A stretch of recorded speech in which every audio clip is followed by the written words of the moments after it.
Hi students, so you understood the communication from the last couple of video modules. So this is the last module of this session.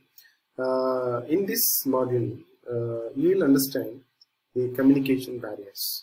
The communication has certain issues, right?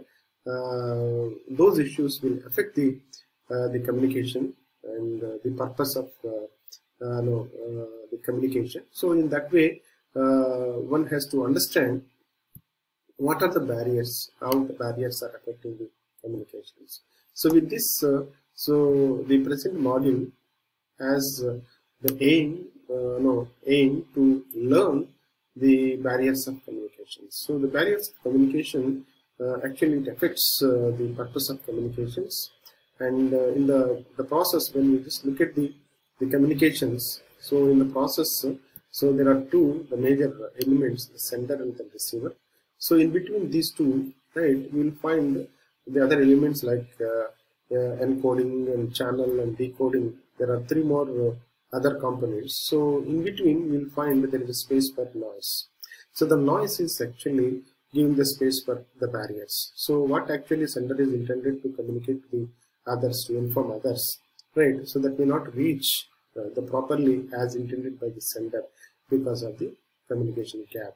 The communication gap happens due to barriers. So the barriers may be sender side or even receiver side, but that is there in the process. So if you just handle it very carefully and then avoid the communication barriers, so then we can reach the receiver properly, and the receiver will understand exactly what we want to inform, and that will serve the purpose. So otherwise, the entire purpose will be deviated due to communication barriers. So in that context, so the barriers also very important, and we must understand to avoid such the barriers, because we intended something by saying yes, but other side the people who are actually receiving, they were understood in a different way, right? So in that context, you can see that there are different the types of the communication barriers. All these are the types. You can just divide into the six the categories, right? Starting with the physical environmental barriers, right? The physical environmental barriers, like how it is causing the communications, the time, place, space, climate, noise, and choice of medium. So these are the physical environmental barriers. So these physical environmental barriers will affect the communication. So the time when we are intended to inform, right? So maybe in the lunchtime, or even peak hours, or even sometimes leisure hours, and sometimes when the person is not in the good mood, or even the person is not in a position to receive the information. So the timing is important, and at the same time the place where we were we intended to convey the message. So the place also is important, and if you want to inform something when the other person is in a different location, and if the message is not matching with that place, so then it will affect the space, the climate, right? The noise, the sound that is there in around, the pollution that is there, and comfort or uncomfort of the person, the receiver. So all these are the various aspects. And at the same time, the choice of medium or channel that we have chosen, if it is not matching with the type of message, so that is going to affect the communication and works as a barrier, right? So the second important thing is the barriers caused by the wrong choice of medium. So sometimes we choose mismatch model, or even the method that we have chosen as a medium of communication. So if that is not matching, so the impact will not be there. So then the third important barrier is semantic barriers. So semantic barriers are caused by varied connotative meanings. So you can see that connotative meanings, like so what we intended, the other side person may not receive what we felt it. So the other side person thinks in a different way. So that is the the gap. So sometimes the cultural gap and cross-cultural communication. So sometimes that differs. So the meaning also differs. So what I intended by using certain words or certain symbols. So the other side person may not take it to the similar function. So that is the another. So then if you look at the cultural barriers, like it's caused by the diversity of the culture. So in every culture, it has its own norms and then symbolic messages. So that is not same. So that varies from culture to culture. So in one culture, you see that using Ganesh to convey something to the receiver gives one kind of meaning, and the other culture using the Ganesh. So sometimes they use elephant.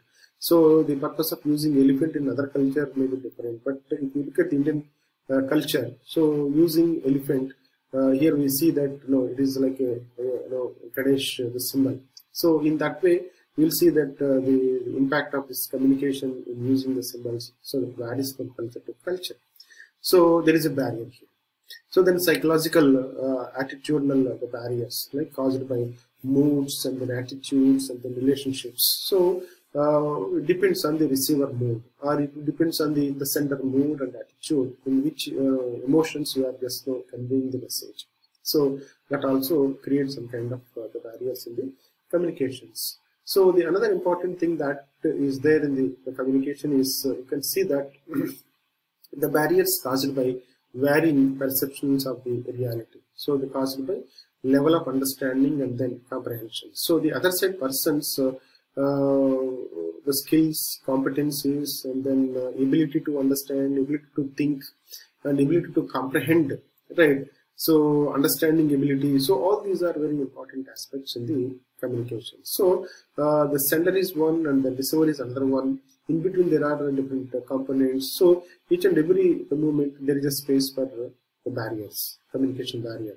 So once we just intended to communicate something to the receiver, so the sender is supposed to keep in mind all these elements. So at what time and how, and then which the medium of the channel, and then we have to understand so the concerned person's emotions and then attitude, and even the receiver's attitude and then perceptions and then moods. So keeping in mind all the things, so one has to come up with the operating communications, so that the purpose of communication will be served, so without any effect in the communication.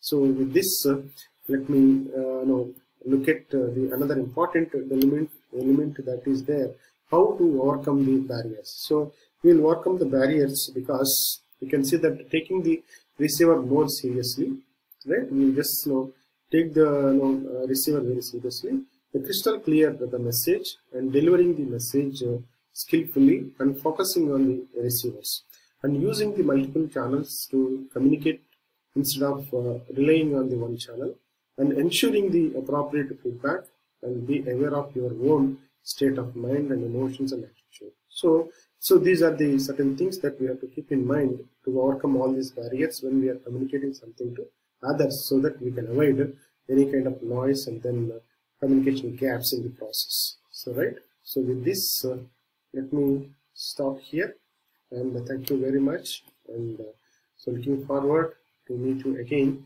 in the session 13. So video 41. So thank you.